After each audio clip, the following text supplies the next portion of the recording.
சாப்பிடணுங்கிறாங்க. ஒரு 5 நிமிஷத்துல வந்து ஒன்றும் ஆயிட போறது கிடையாது. இந்த வாரத்தில் குக்கிங் டீமில் வந்து ஹெல்ப்பராக வந்து பார்த்துருக்காங்க இல்லையா? ஸோ சபரி வந்து கூப்பிட்றாரு, இந்த மாதிரி எல்லாம் சாப்பிட டைம் ஆகிட்டு நான் வெயிட் பண்ணிருக்கேன், கொஞ்சம் சீக்கிரம் வந்து கொஞ்சம் ஹெல்ப் பண்ணுங்கள், அதெல்லாம் சாப்பிட வேணும் அப்படின்னு சொல்லிட்டு சபரி வந்து கூப்பிட்றாரு. ஸோ பாவி என்ன சொல்கிறாங்கன்னா, ஒரு 5 மினிட்ஸ் வெயிட் பண்ணுங்கள், நான் வந்து ரொம்ப முக்கியமான விஷயம் டிஸ்கஸ் பண்ணிருக்கோம், ஸோ 5 மினிட்ஸ் வெயிட் பண்ணுங்கள் அப்படிங்கிற மாதிரி பாவி சொல்கிறாங்க. அப்போ என்னடா முக்கியமான விஷயம் அப்படிங்கிற மாதிரி நம்ம யோசிச்சோம்னா வேறு ஒன்றும் இல்லைங்க. போன புறமாலே பார்த்துருப்போம், திவாகரும் பார்வதியும் ரொம்ப டீப்பாக வந்து டிஸ்கஸ் பண்ணிட்டுருப்பாங்க. என்ன மேட்ரு அப்படின்னா, அந்த கன்றாவிக்காரை பற்றி பேசியிருந்துருப்பாங்க. இவங்க பண்ணுற இவங்களுக்கும் கமருதீனுக்கும் அரோராவுக்கும் அந்த கன்றாவிக்கார முக்கானக்காரை பற்றி பேசியிருந்துருப்பாங்க இல்லையா?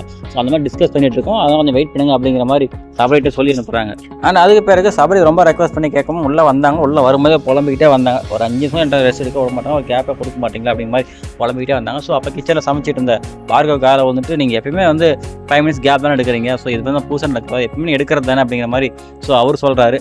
ஸோ கண்டிப்பாக இது பெரிய பிரச்சனை போய் நிற்க போகுது. இதே ஒரு வேளை பார்வதி இந்த மாதிரி கூப்பிட்டு மற்றவங்க யாராவது வெயிட் பண்ணுங்கன்னு சொல்லிட்டு வராமல் விட்டுருந்தாங்கன்னா அவங்க சும்மா விட்டுருப்பாங்களா? கண்டிப்பாக கிடையவே கிடையாது. பட் இங்கே பார்வதி தனக்குன்னு வரும்போது ஒரு மாதிரி, மற்றவங்களுக்கு வரும்போது ஒரு மாதிரி இருப்பாங்க அப்படிங்கிறது எல்லாத்துக்குமே தெரியுது. அதுவும் குறிப்பாக கிச்சனில் அவங்க எந்த வேலை சொன்னாலுமே முதல்ல செய்ய மாட்டாங்க, அது வேறு விஷயம். அவங்களே ஏதோ வாலண்டியர் அவங்களே நான் வந்து கிச்சனில் சமைக்கன்னு சொல்லிட்டு உள்ளே தலமா என்ன ஒரு 5 நிமிஷம் நீங்கள் வந்து ஒரு கேப் எடுக்க மாட்டீங்க, எப்பவுமே கேப் தான் எடுக்கிறீங்க. ஆக்சுவலாக இங்கே பார்வதி பண்ணதே தப்பு தான். ஏன்னா குக்கிங் டீமில் மற்றெல்லாம் குக் பண்ணிட்டு இருக்கும்போது இவங்க போய் சப்போர்ட் ஹெல்ப் பண்ணாமல் இருக்கிறது பெரிய தப்பு தான். ஒரு 5 மினிட்ஸ் பிரேக் கேட்குறாங்க, பிரேக் கொடுக்குறது ஒன்றும் பிரச்சனை கிடையாது. பட் அவங்க கேட்ட விதம் அப்படிங்கிறது ஒன்று இருக்குது. அது இல்லாமல் கேப்டன் வந்து கூப்பிட்றாரு, இது வந்து முக்கியமான விஷயம் பேசிட்டு அப்படிங்கிறனால இது மாதிரி போகாமல் இருக்கிறது அது பெரிய தப்பு தான். பட் அதை பற்றி கொஞ்சம் கூட அவங்க கில்ட்டாக ஃபீல் பண்ணாமல் கொஞ்சம் ரெக்ரெட் பண்ணாமல் உள்ளே போன மாதிரி என்ன சொல்கிறாங்க பார்த்தீங்கன்னா, ஒரு 5 நிமிஷம் வந்து வெயிட் பண்ணாலும் ஒன்றும் குடிமொழிக்கு போயிருக்கிறது கிடையாது அப்படிங்கிற மாதிரி சொல்கிறாங்க. இதுவே தப்பாக அவங்க பண்ணியிருந்தாங்கன்னா எப்படின்னு தெரிஞ்சிருக்கும், இவங்க என்னெல்லாம் பேசியிருப்பாங்கன்னு சொல்லிட்டு எல்லாத்துக்குமே தெரிஞ்சிருக்கும். பட் இது இவங்க பண்ணாலும் ரொம்ப லைட்டாக எடுத்துக்கிட்டு ஒன்றும் குடிலாம் மூழ்கி போயிடாது அப்படிங்கிற மாதிரி இந்த மாதிரியான வார்த்தைலாம் யூஸ் பண்ணி சொல்லியிருக்கிறாங்க. இதே வேடிக்கை பார்த்து கனியை சும்மா விடுவாங்களா? சும்மாவே கனிக்கும் பார்வதிக்கும் ஆகாது, எப்படா பாயிண்ட் கிடைக்குன்னு சொல்லிட்டு 2 பேருமே பார்த்துட்டு இருப்பாங்க. ஸோ நல்லா வலுவான ஒரு பாயிண்ட் கிடைச்சுமே கனியக்காக இறங்கி வந்துட்டாங்க. நீங்கள் வந்து இந்த மாதிரி தேவையில்லாம் பார்த்துட்டு இருங்க, தேவையான வேலை எதுவுமே செஞ்சிடாதீங்க அப்படிங்கிற மாதிரி.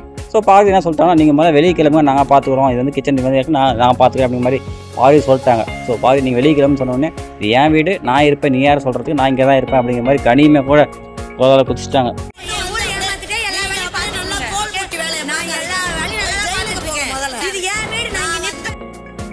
ஒரு கட்டத்தில் 2 பேர் மாற்றி ரொம்ப பேசிக்கிட்டே வந்தாங்க இல்லையா? ஸோ பேசிகிட்டே வரும்போது பார்வதி என்ன சொல்லிட்டாங்கன்னா, நீ வந்து இன்னும் ரொம்ப ஒழுங்கு மாதிரி பேசாத, நீ வந்து கிச்சன் என்ன பண்ணுறது எது பண்ணுறது எனக்கு தெரியும், நீ மற்ற வேலை வாங்கி நீ ஓபி தான் அடிச்சிட்டு இருப்ப அப்படிங்கிற மாதிரி பார்வதி வந்து கனியை பார்த்து சொல்லிட்டாங்க. ஸோ கனி என்ன சொல்கிறாங்கன்னா, முதல்ல நீ வந்து ஒழுங்கா, நீ ஒரு வேலை சொன்னால் நீ வந்து ஓபி அடிப்ப, நீ வந்து எல்லாத்தையும் ஏமாற்றிட்டு போயிட்டு இருக்க மாதிரி இருப்ப. ஸோ அப்படி பார்க்கும்போது உனக்கு என்னை பற்றி வந்து கிரிட்டிசைஸ் பண்ணுறது உனக்கு அருகதையே கிடையாது, கொஞ்சம் கூட அருகதையே கிடையாது அப்படிங்கிற அந்த வார்த்தையை மென்ஷன் பண்ணி நல்லா அழுத்தம் திருத்தமாக உனக்கு அருகதையே கிடையாது அப்படின்னு சொல்லிட்டு ரொம்ப தெளிவாகவே கனி சொன்னாங்க.